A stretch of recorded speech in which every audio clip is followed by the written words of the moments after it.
Hey guys, this is Mike. It is day 349 of the Keybone Project, and I have not quit. I've disappeared for a little, went off the grid for a minute, but I have not quit. Still very much in the game.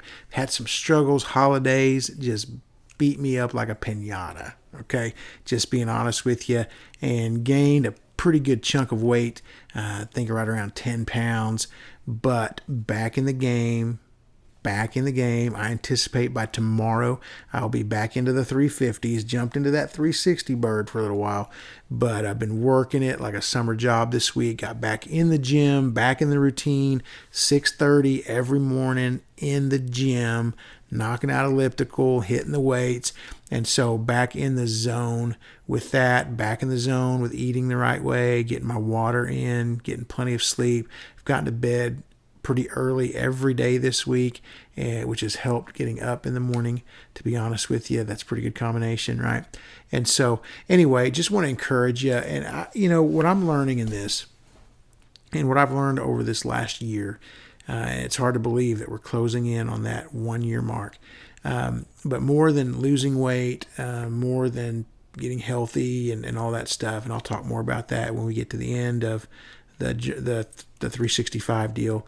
But what I want to tell you is that this is a lifelong battle. It's a lifelong struggle, and the temptation every single time when I fall is to go back to who I used to be and go back to the pattern of life that I was living.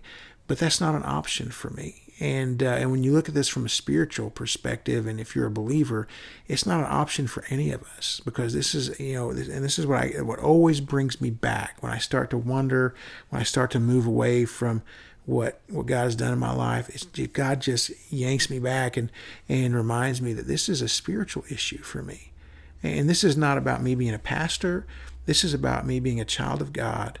And God knows what's best for me. And He knows that if I do not have discipline and I do not have self-control regarding food, if that is allowed to be my idol, it pushes me away from Him. And it causes me to feel a distance. Even though He doesn't go anywhere, it causes me to feel a distance. And it causes me to isolate myself. And I become weak spiritually. And vulnerable spiritually, and Satan's plan for me is to steal, kill, and destroy.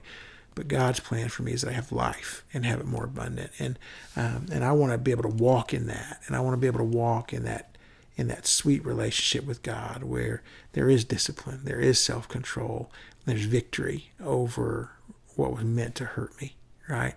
And so for me, it's very much a spiritual battle, and so I don't care what you heard out there.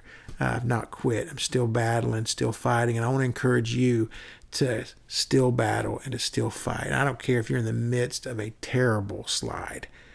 Get back in the game. Just decide that when you wake up in the morning, you're not going to eat pancakes.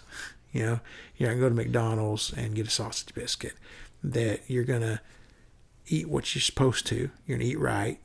And you're going to get some exercise. You're going to move around, even if it's for 20 minutes. Just get up and go for a walk. Walk 10 minutes away from your house. Then you're going to walk 10 minutes back to get to it. It's 20 minutes. It's easy. You can do that. But just get back in the game, get started, and don't depend on somebody else to do this for you. Man, I've used every excuse in the book. And pointed the finger at all these other people, and the reality is it's always me. I'm the one that determines what I'm going to do, and it's nobody else's fault if I don't. And so I got to own it and walk in it and get after it. So anyway, that's where we're at. Day 349 is in the books, and I will see you tomorrow on day 350. Get after it. Peace.